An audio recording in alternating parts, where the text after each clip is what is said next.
Hello everyone! আজি আমি যাবলৈ লৈছোঁ এটা বহুত ধুনীয়া প্ৰাকৃতিক পৰিৱেশ চাবলৈ, যিটো সদায় মোবাইলতে দেখি আছিলোঁ আৰু ভাবি আছিলোঁ ঘৰলৈ আহিলে এপাক যাম। আজি আমি আহিছোঁ তালৈ।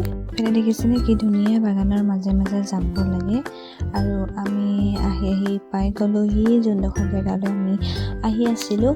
আৰু চাওকচোন দূৰৰ পৰা কি ধুনীয়া পাতিছিলে প্লেণ্ট আৰু ফ্লাৱাৰ ফেষ্টিভেল, বহুত ডাঙৰকৈ হৈছিলে। আমি মোবাইলতে চাই আছিলোঁ আৰু ইফালে চাওক কি ধুনীয়াকৈ নদীখনৰ ওপৰত দলংখন বনাই ফুল আৰু নদীখনৰ মাজতে বহিবৰ বাবেও ব্যৱস্থা কৰি দিছে।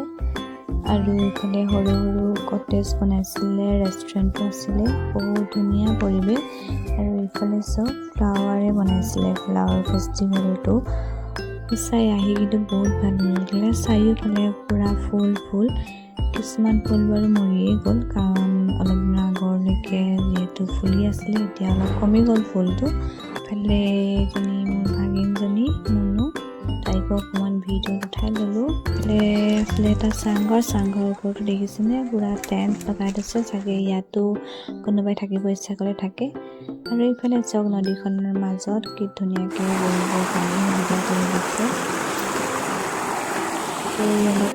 বহি গ'লোগৈ পানীৰ মাজত, বহুত ভাল লাগিছিলে, বহুত ধুনীয়া হয় জেগাটো। তলত পূৰা শিল আছে।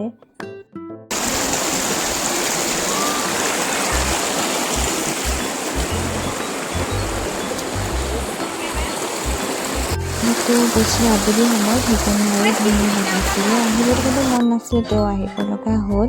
আৰু ইফালে আছিলে এখন ৰেষ্টুৰেণ্টখনো বহুত ধুনীয়া। আপোনালোকেও পাৰিলে আহিব, বহুত ধুনীয়া জেগা হয়। সঁচাই আহিলেতো যাব